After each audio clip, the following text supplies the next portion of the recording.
안녕하세요. 아장아장 하늘학교입니다. 오늘은 김상아 강사님을 모시고 이야기 나눠보려고 합니다. 강사님, 안녕하세요. 안녕하세요. 오늘 여러분들과 초등학생 자녀의 스마트폰 지도에 관한 주제로 같이 이야기 나눌 김상아 강사라고 합니다. 강사님, 소개 좀 부탁드릴게요. 네, 저는 상담심리사 및 강사로 활동 중에 있고요. 이 작전사령부 병력심사대와 삼육대학교 학생생활상담센터의 전임 상담사를 역임했었고, 현재는 병무청 사회복무연수센터의 강사로 활동하면서 최근 10년 동안은 한국정보화진흥원의 스마트 쉼센터와 서울시립 인터넷 중독 예방상담센터에서 인터넷 중독 예방 분야의 강사와 상담심리사로 활동해 왔습니다. 네, 강사님. 이렇게 만나 뵙게 되어 정말 반갑습니다. 이력만 들어봐도 오늘 저희 이야기할 스마트폰 중독 예방 주제에 대해 많은 이야기를 들어볼 수 있을 것 같아서 기대가 되네요. 그럼 바로 본격적인 이야기를 나눠보도록 할 텐데요. 강사님, 스마트폰 지도는 어떻게 하는 것이 좋을까요? 네, 굉장히 포괄적인 질문인데요. 우선 아이들의 지도에 대해 생각하기 전에 이 방송을 듣고 계신 우리 부모님들께 제가 몇 가지 질문을 드려보고 싶어요. 첫 번째 질문은요. 나는 아이와 스마트폰 사용으로 인해 싸우거나 말다툼 한 적이 있다. 두 번째, 사용 시간을 정했지만 잘 지켜지지 않는다. 그리고 세 번째, 내가 그리고 배우자가 사용하는 스마트폰의 사용 시간을 정확히 알지 못한다. 이 질문들 중에 혹시 본인이 해당하는 질문이 하나라도 있으신 분이 계실까요? 강사님, 이 질문들은 몇 개나 해당되면 우리 아이는 중독이다. 뭐 이런 걸 알 수 있는 걸까요? 그런 건 아니고요.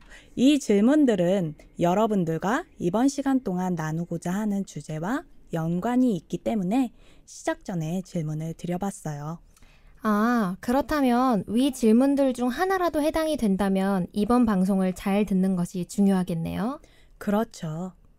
부모님들께서 이와 관련한 주제에 대해 조금이라도 관심이 있다면 끝까지 잘 경청해 주시면 좋을 것 같아요. 방송을 들으시다 보면 강사님만의 스마트폰 사용 지도 노하우도 우리 부모님들에게 공개해 주시는 걸까요? 네, 물론입니다. 제가 상담하고 교육하면서 도움이 되었던 내용들을 전해드릴 예정입니다. 와, 그렇다면 아이들의 스마트폰 지도가 어렵다고 생각하는 부모님들은 꼭 이 방송을 들으시면 좋겠네요. 네, 들어가면서 질문 하나 드려볼게요.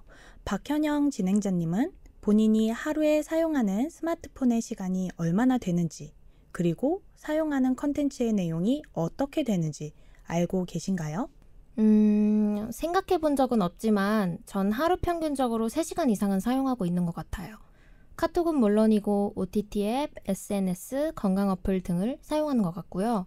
안식일에는 교회에서 재림마을이나 성경 앱 같은 걸 사용하고요. 그래요. 보통의 스마트폰 이용자들은 자신들이 얼마나 사용하는지, 사용하는 앱이 뭐가 있는지 정확하게는 모르는 경우가 많아요.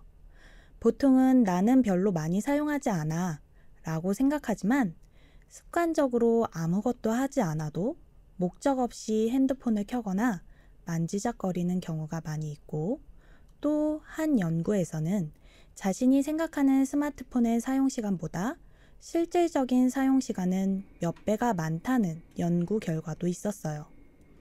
최근에는 코로나19로 인해서 아이들뿐만 아니라 성인들의 스마트폰 사용량이 급증하여 연구 대상자 중 스마트폰 이용 중독자가 60%를 넘는다는 연구도 발표가 되었더라고요. 응답자의 60%요? 그럼 너무 많은 거 아닌가요? 근데 저는 연구 대상자들보다 더 많이 사용하는 것 같네요.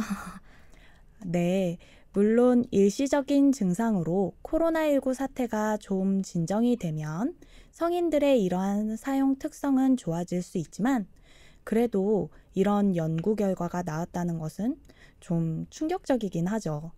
게다가 아이들은 스마트폰 과다 사용 증상이 시작되게 되면 다시 원래의 건강한 사용 습관을 찾기도 어렵고요. 물론 연구의 특성상 단순히 시간만을 산술적으로 계산해낸 결과이기 때문에 말씀드린 데이터에 너무 집중할 필요는 없지만 이 연구를 통해 우리가 생각해 봐야 하는 내용은 현재 그만큼 성인들도 스마트폰을 많이 사용하고 있다는 것을 인지할 필요는 있을 것 같아요. 그렇군요. 그럼 어른들도 아이들 못지않게 많이 사용하고 있다고 이해하는 데이터로 봐도 좋을까요? 네, 그렇죠. 그런데 이야기를 나누다 보니 부모님들이 사용하는 스마트폰 사용량을 우리 부모님 스스로가 인지하고 있는지 여부가 중요할 것 같다는 생각이 드네요. 그렇습니다. 제가 이야기하고자 하는 핵심을 아주 잘 파악해 주셨네요. 부모님들의 사용 시간이 아이들의 사용 지도에 많은 영향을 미치기 때문에 부모님들의 사용 시간을 우선적으로 체크해 보는 것이 중요하겠죠?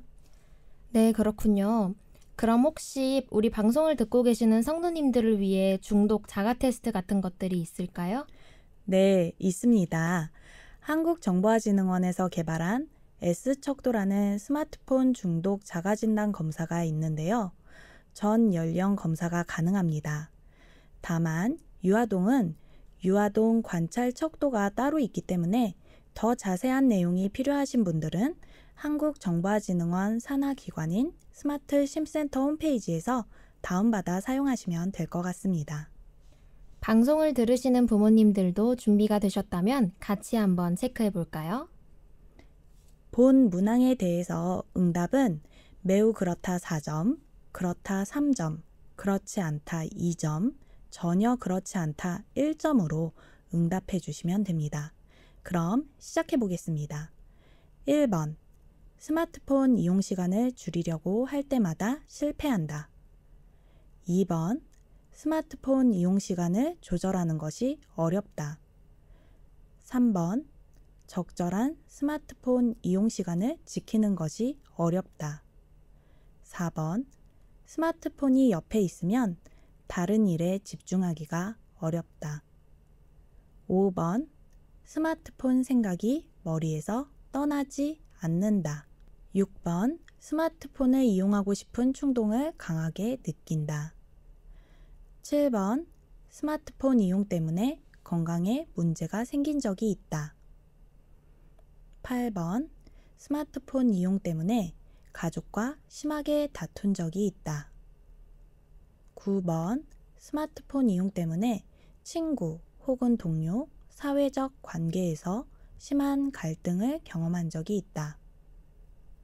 10번. 스마트폰 이용 때문에 업무, 학업 및 또는 직업 등의 수행에 어려움이 있다.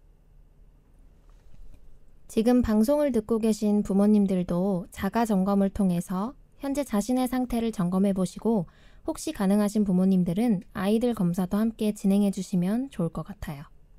네, 듣기만 하시는 것보다는 현재 부모님들과 자녀들의 사용 습관을 객관적인 점수로 확인하는 것이 이후 방송을 들으시는 데 있어 더 도움이 될 것 같습니다. 강사님, 저도 들으면서 지금 옆에서 체크를 해봤는데요. 저는 23점이 나왔어요. 강사님, 제가 중독인 걸까요? 네, 지금부터 결과를 알려드릴게요. 우선 점수 결과는 성인은 23점 이하일 경우, 그리고 초등학교 고학년에서 중고등학생들, 즉 청소년은 22점 이하일 경우에는 일반 사용자군에 속합니다. 일반 사용자라는 것은 지금 잘 사용하고 있다는 뜻으로 받아들이면 될 것 같아요.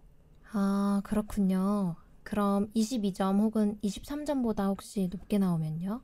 네, 성인의 경우에는 24점에서 28점 사이의 점수, 청소년의 경우에는 23점에서 30점 사이의 점수가 나오신 분들은 잠재적 위험군입니다.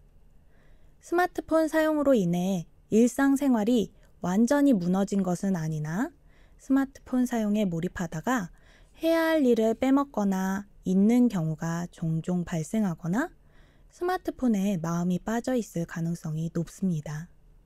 그리고 마지막으로 성인은 29점, 청소년은 31점 이상이 나오신 분들은 고위험군으로서 스마트폰에 너무 많이 빠져 있을 가능성이 높으며 일상생활에서 빠뜨리거나 수행하지 못하는 업무 등이 발생할 수 있습니다. 결과를 들으면서 뭔가 무시무시한 생각이 드는데요. 강사님 이야기를 듣다 보니 약간 스마트폰이 사단의 올물 같다는 생각도 드네요. 네, 저도 가끔 그런 생각이 들더라고요.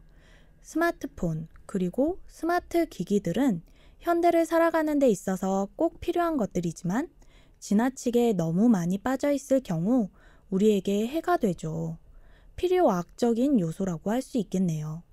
우리가 완전히 죄에서 벗어날 수는 없지만 그래도 열심히 기도하면서 신앙생활을 지키려고 노력하듯이 스마트폰을 아예 사용하지 않는 것은 현대사회에서는 힘들기 때문에 스마트폰에 완전히 빠져 중독이 되지 않도록 열심히 기도하면서 사용하는 것도 중요할 것 같아요. 스마트폰을 사용하는 데 있어서 기도가 필요하다고 생각해 본 적은 없었는데, 강사님 말씀을 들어보니 우리가 숨 쉬듯 기도하는 것처럼 우리 일상생활에서 꼭 필요한 스마트폰을 사용함에 있어서 기도가 좀 필요한 것 같네요. 네, 저도 아이의 사용에 대해서는 기도해 본 적이 있지만 제 사용을 위해서는 기도해 본 적이 없는 것 같은데 이제부터 스마트폰 사용에 있어서 기도하는 것을 습관들여야겠다는 다짐이 생기네요. 그럼 강사님과 청취자분들 모두 같이 이제부터 사용 전에는 꼭 기도하는 것으로 약속해 보면 어떨까요? 네, 좋은 생각인 것 같습니다. 그럼 저희가 어떤 사용자군에 속하는지 검사도 해보았고, 이제 청취자분들도 스스로 사용 습관 체크를 다 끝냈을 것 같은데요. 이 결과를 활용해서 자신의 스마트폰 습관을 고쳐 나가야 하는 것인가요? 네, 그렇게 계획하고 생각해 주시면 감사하죠. 제가 이 검사를 실시한 이유는 우선 부모님들의 현재 사용 상태를 점검해 봐야 함을 각인시켜 드리기 위해서였어요.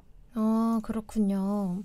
강사님, 아까도 부모님들의 사용 습관 확인이라는 이야기를 하셨던 것 같은데, 왜 부모님들의 사용 습관을 확인해 보는 것이 중요할까요? 교육학에서 보면 아이들이 학습하는 방법에는 여러 가지가 있는데요. 그 중에서 효과적인 학습 방법으로 알려진 것이 바로 모델링입니다. 모델링이란 모델이 보이는 행동을 그대로 답습하고 행동하게 되는 것을 의미하는데요. 모델링의 모델이 항상 교육자인 것은 아닙니다만 아이들이 가장 많이 모델링하는 사람이 바로 교사와 부모이기 때문에 부모님의 현재 상태를 자가 점검하는 것이 스마트폰 지도에 있어서 굉장히 중요한 요소가 되는 것이죠. 아, 그렇군요. 어른들이 보고 배운다라는 말씀을 많이 하시는데, 이게 바로 스마트폰 사용에도 영향을 미친다는 말씀이신 거죠? 네, 그렇습니다. 아이들이 가장 많은 영향을 받는 곳은 가정이고, 가정에서 부모님이 스마트폰을 사용하는 모습을 보고서 아이들은 자연스럽게 스마트폰을 본인들도 당연하다는 듯이 사용할 수 있게 되죠. 아, 그럼 부모님들이 사용하는 모습을 아이에게는 어떻게 보여야 하는지 생각해 보는 것이 가장 중요하겠어요. 네, 실제 스마트폰 중독에 대한 자녀 부모 간의 상관 연구에서 보면 스마트폰 중독 부모일 경우 자녀가 중독인 경우가 더 많다는 연구 결과도 있습니다. 그럼 환경이 중요하다는 말씀인 거죠? 네, 그렇죠. 부모가 어떻게 사용하는 환경을 보여주느냐에 따라 아이들의 행동이 달라지게 되죠. 게임, 영상 시청, 음악 듣기, 카톡 등의 SNS 사용, 검색, 쇼핑 등등 부모님들이 잘 사용하는 컨텐츠들을 최대한 아이가 보이지 않는 곳에서 사용하고 즐기는 것이 좋고요. 아이들의 눈에는 최대한 노출되지 않도록 노력하는 부분이 꼭 필요할 것 같습니다. 그렇군요. 스마트폰 사용에 있어서 모든 행동들이 아이들에게 영향을 미치기 때문에 부모님들이 스마트폰을 아이들 앞에서 최대한 사용을 자제해야 한다고 하셨는데, 그렇다고 아이들 안 보는 데서만 사용하는 게 현실적으로 또 힘들고, 또 아이들 앞에서는 하지 말아야 하고, 이거 정말 어떻게 해야 하나요? 그러게요. 어려운 문제죠. 그래서 저는 아이에게 사용할 때 상황을 알려주는 편이에요. 사용할 때 상황이요? 아이들에게 부모의 스마트폰의 사용 목적을 알려준다는 건가요? 그렇죠. 예를 들면 엄마는 현재 너의 선물을 살 목적으로 쇼핑 앱을 켜서 사용하는 중이야 라고 이야기를 해주는 거죠. 그러면 아이들은 그런 이야기를 반복해서 듣게 되는 과정 중에 우리 엄마는 혹은 우리 아빠는 항상 목적이 있을 때 스마트폰을 사용하는구나 하고 생각하게 되고 아이 역시 그러한 사용 습관이 자리 잡힐 수 있겠죠. 뭔가 어려울 것 같지만 노력하고 시도해 봐야 될 것 같아요.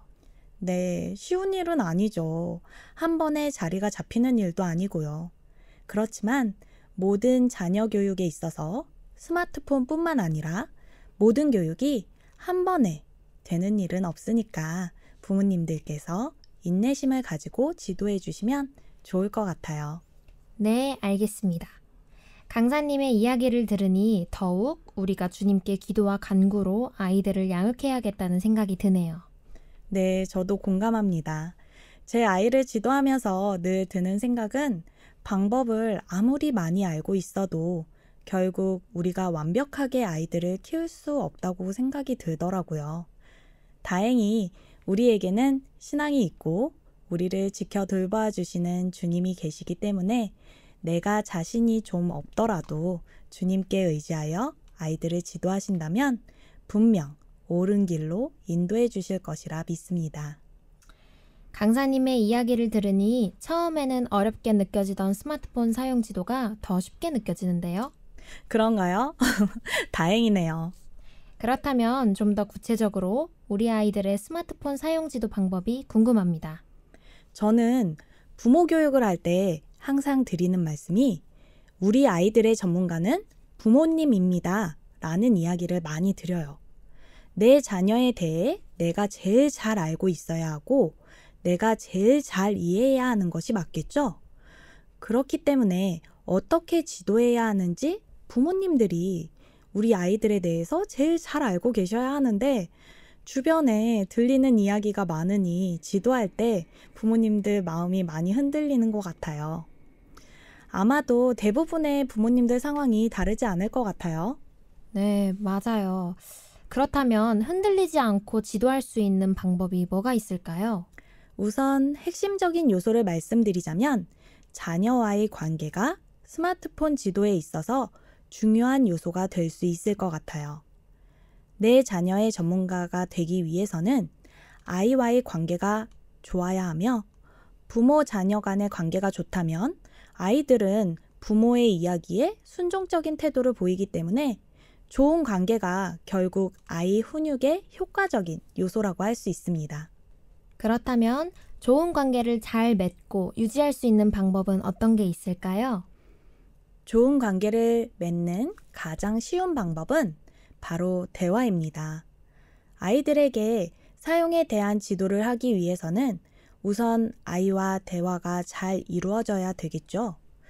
근데 정작 많은 부모님들이 이 부분을 놓치고 계시는 경우가 많아요. 또 이 부분에 대해 제가 강조해서 말씀드려도 부모님께서 일방적으로 아이들에게 이야기하는 경우에도 나는 대화 잘했어 라고 생각하는 경우도 많이 있고요. 그렇지만 아이들은 그렇게 일방적으로 이야기 듣는 상황을 대화라고 느끼지 않거든요. 맞아요. 저도 어렸을 때 생각해보면 어머니께서 계속 이야기하시는 게 잔소리로만 느껴지더라고요. 네, 우리도 그렇잖아요. 친구를 만났는데 한 친구가 일방적으로 할 말만 해버리고 간다면 그 친구는 좋은 대화였어 라고 생각할지언정 우리는 그 친구랑 소통이 잘 되었다고 생각하지 않죠? 마찬가지예요. 아이들과의 관계를 잘 이어나가는 가장 중요한 수단이 대화인데 부모님 혼자서 이야기하고서 대화했다고 생각하면 아이들과의 관계는 서서히 무너지기 시작한다고 생각하시면 될 것 같습니다. 그렇군요. 아이들의 관계가 중요하고 그 관계를 잘 유지할 수 있는 방법은 대화라는 거네요. 그렇죠. 스마트폰 사용 지도에 있어서 제일 중요하면서 핵심이 되는 요소라고 할 수 있습니다.